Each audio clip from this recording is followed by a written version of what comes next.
Hello with you, Elena. Today we will show you an interesting case, but in fact quite common among clients.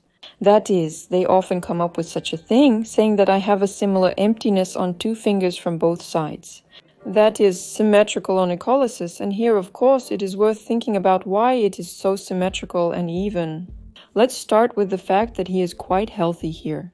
Pay attention to how big a pocket we have on this nail, and on the second one approximately the same. Well, so symmetry should make us think like any other, of course, onycholysis. Well, as they talked, she never hit anywhere, she never did anything like that. Well, as if everything happened by itself.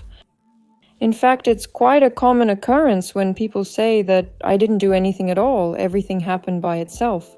But there the finger is just bitten off. Well, as it turned out in the course of our practice, people might not even remember and pay attention to it. But today this is not our case. We don't have a trauma consequence here, but a very interesting thing that people just don't notice. In short, they talked and talked.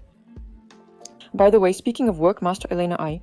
It turns out that apparently she has incorrectly chosen a hat nose piece. We will demonstrate this to you a little further, and for now I will explain how this happens. I will be speaking for myself. Yes, I used to think that my shoe size was 37 to 38, but I somehow fit into size 38, sometimes even 37. Well, everything is normal, but winter shoes are 38 to 39, and you can even squeeze into 37 in sandals. You can squeeze in, but it's a nightmare for your feet and toes. They get all crumpled up in there. The same thing happens to people with their noses. It's surprising, I never even thought about it before, well, until I started encountering such moments myself. That is, when you buy the same imagined 37-38 socks for your imagined 37-38, well, the first sock is still kind of nothing, everything is normal. But after that, that is, you put on a sock, you walked in it all day, and then you, well, basically wash it, well, so that the socks are washed, just really good. We all love to set the temperature higher and all this business will boil to death. Well, everything is correct, but disinfection for a second, yes, but still the feet so that everything is clean. But no one takes into account that the sock becomes even smaller in this process. And when you put on this sock the next time, it can become so tight. Maybe you've noticed, my kids can't stand socks after washing. They sit them down, then stretch them out before putting them on. And on an intuitive level, they are honestly doing it right. That is from their 37-38, which is not really 37-38, but most likely 39-40, it turns out that the sock is actually shrunk to 36-35.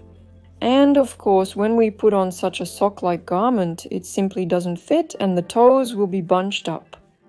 And it's clear that this discomfort occurs because the toes are bunched up and most likely the second toe is pressing on the first, creating this unpleasant effect.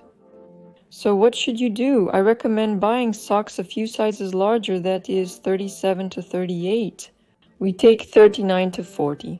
Firstly, no one will say Deo about having a big sock. It's not noticeable as socks usually stretch and will still fit on the foot anyway. And secondly, well, somehow, I don't know. Well, buy so that your toes can wiggle. I understand that you can't measure socks. And now will be that very moment when we took her toe and applied it to the foot, from the heel to the toe. That is, even her little toe doesn't fit there. We're discussing the big toe, which will simply be squished in that position. To understand, yes, the same story happens with us, with stockings. Let's assume stockings. Look how funny it looks, as if it's a child's sock and an adult's foot. Here with stockings, we have the same story. I think every girl is familiar with this situation when after a hard long day you finally take off your shoes, pull off these stockings and think, oh my god, what a joy, finally all this happened to me and my legs are free. Because all day you walked in these such dense nylon stockings which pulled you all over. Yes, everything hurts and you're itching all over after work. And of course your fingers are just stunned by everything that's happening. By the way, speaking of Lena Peshinka, I'll leave a link to her under the video. She's the one we train with and has a lot of interesting content on this topic. I highly recommend checking it out. And she often talks about both noses and stockings. And once when I went to her, I also started telling her, I say, you know, I constantly have this growing, here's the first, second, third fingers. Such a disaster, really. She says, well, go ahead, undress. So he takes off my boots and looks at my stockings, and that's it. He's nodding his head, says, well, you're just simple. That is, I didn't even think at that moment then that stockings could become a reason. And I really love to wear such shaping stockings. I often choose which ones. First of all, I have a problem with swelling of the legs, and for this very reason, I also wear shaping underwear, I mean stockings. And also I want my silhouette to look beautiful. It's understandable why we girls wear shaping underwear, even if everything seems fine, just to make sure everything is perfect. So these tights, they tighten everything, including the fingers, and this is not normal. She showed me a simple life hack. Put on tights first, then the little sock we often pull on over them. Yes, so everything fits snugly. You need to pull it away from yourself. That is, take it with your fingers and pull it in the opposite direction from your toes.